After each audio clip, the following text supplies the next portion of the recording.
perdebatan Banten itu, karena memang yang saya debat ini nasab daripada Ba'alawi, dan Ba'alawi memiliki persatuan di Indonesia namanya Rabita Alawiyah. Kita ingin tahu bagaimana Rabita Alawiyah mempertahankan dari nasab mereka yang sudah diakui berpuluh-puluh tahun, bahkan ratusan tahun. Tapi Rabita Alawiyah sendiri tidak datang.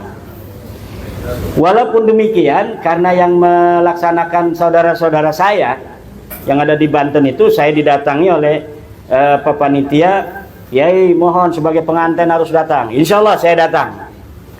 Tetapi kemudian saya mendapatkan surat dari para kesepuhan yang mendukung tesis saya, baik dari Banten, dari Jawa Tengah, Jawa Timur. Kemudian hasil istikharah beberapa kiai yang mendukung tesis saya dengan sembunyi-sembunyi, kiai khas, dikirimkan oleh saudara saya Said Zulfikar. Kiai, ini hasil istikharah dari para kiai sepuh. Kiai tidak boleh datang ke Banten. Nah, ketika itu pula langsung Kiai siapa di Cirebon, Kiai Abbas Buntet mengadakan acara dadakan. Malamnya, siang saya di UIN, malamnya harus ceramah di Cirebon. Kemudian siangnya dijadwalkan untuk bertemu dengan Keraton Kanoman, juga keraton yang lain Mertasinga, dan kiai-kiai di Cirebon. Akhirnya di pertemuan di pesantren Balerante di Cirebon dengan perwakilan dari Kanoman dan Mertasinga. Nah, jadi itu beberapa alasan. Alasan yang lainnya, kata kiai itu dalam suratnya itu, kalau Rabita Alawiyah tidak datang, nanti kiai akan diadu domba dengan sesama anak bangsa yang bukan dari kalangan Rabita Alawiyah dari Ba'alawi. Dan kebetulan yang menjadi salah satu pembicara dari tim mereka itu adalah Kiai Qurtubi itu. Ya. Kiai Qurtubi, ada Ustadz Wafi, ya. Nah, jadi kan itu orang-orang kita. Nanti kita kayak zaman Belanda diadu domba antar anak bangsa, kemudian mereka enak-enakan. Walaupun di situ ada Habib Hanif Alatas. Kalau saya masih manggil Habib, karena Habib itu ciri-ciri dari Hadramaut, bukan ciri-ciri sebagai keturunan Nabi. Itu sudah ada penegasan bahwa mereka tidak mewakili daripada Rabita Alawiyah.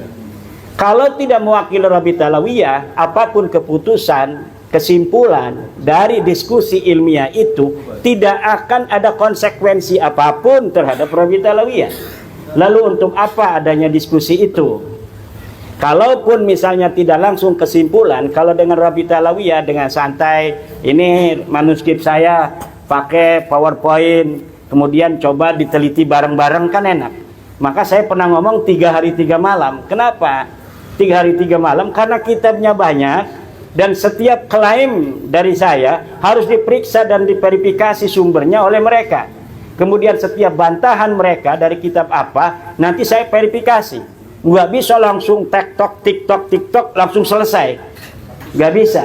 Satu sumber mereka, misalnya mereka ini membantah dari tesis saya, ini ada kitab manuskrip yang belum dicetak, 1 lembar kami dapatkan, ini fotonya, kita teliti mana lembaran awalnya, mana lembaran akhirnya, mana titik mangsanya, siapa selama ini yang memegang, dari nushah tahun berapa dia itu menyalin, kemudian ada nggak data pembanding manuskrip ini dengan sumber lainnya, disebutkan tidak oleh manuskrip yang lainnya.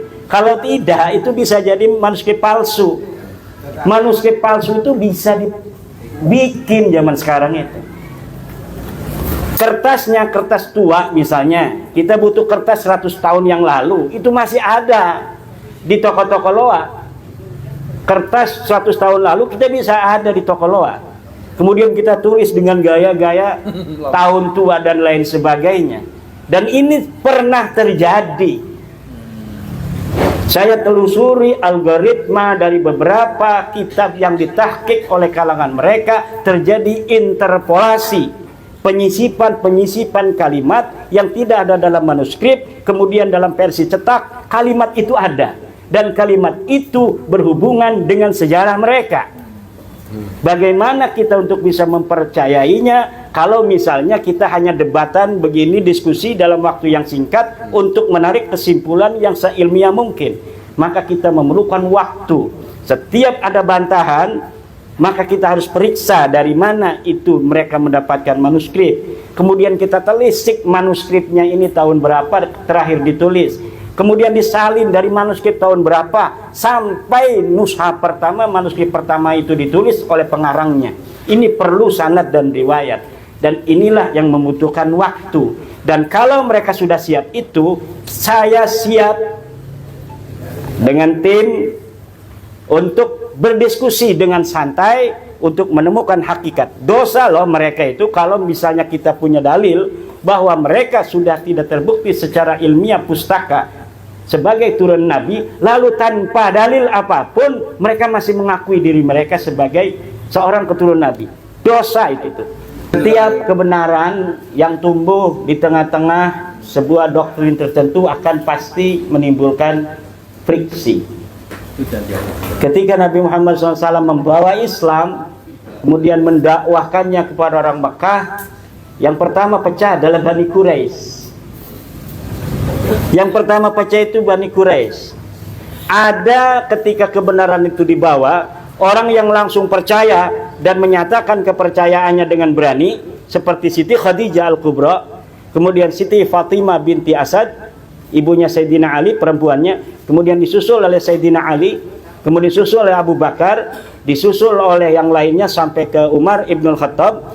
Ada yang dia percaya, tapi dia karena sebagai pimpinan tidak langsung untuk mengatakan dia percaya, karena untuk mengimbangi dari yang belum percaya itu. Kalau dia sebagai pimpinan, contohnya adalah Abi Thalib. Abi Thalib itu percaya kepada Nabi Muhammad. Bahkan dalam tradisi kita, Syekh Nawawi begitu kuat membela Abi Thalib bahwa dia mukmin. Walaupun dalam hadis sahih dikatakan Abi Thalib adalah kafir, tetapi Syekh Nawawi Tanara Al-Bantani dalam kitabnya Tafsir Munir menyatakan dengan tegas Abi Thalib adalah mukmin. Kemudian saya dalam kitab saya Al-Fiqratun Nahdiyah bikin satu pasal sendiri tentang Abi Thalib bahwa dia adalah mukmin. Begitu pula Syekh Zaini Dahlan menyatakan Abi Thalib mukmin. Dalam tafsir Jalalain kafir, dalam Sahih Bukhari kafir itu Abu Thalib. Tetapi kita memiliki pandangan yang berbeda berdasarkan dari apa yang telah dilakukan oleh Abi Thalib. Berdasarkan hadis-hadis pembanding selain hadis Bukhari yang kita temui, maka saya menyatakan dengan tegas Abu Thalib dengan laqab radhiyallahu anhu. Taradinya saya pakai radhiyallahu anhu, menandakan bahwa saya percaya bahwa Abu Thalib itu adalah seorang mukmin. Dia tidak menyatakan di hadapan orang-orang Mekah bahwa dia percaya kepada Nabi Muhammad. Itu bukan karena dia tidak percaya kepada ponakannya ini seorang Nabi, tapi untuk menjadi istilahnya pelindung Nabi Muhammad dari serangan keluarganya yang tidak percaya. Saya husnudzon pada PBNU demikian juga. Kalau PBNU husnudzon kepada nasabah Alawi berdasarkan Safinatun Najah yang katanya barokah, maka saya husnudzon kepada PBNU juga demikian, seperti Abi Thalib terhadap Nabi Muhammad sallallahu alaihi wasallam.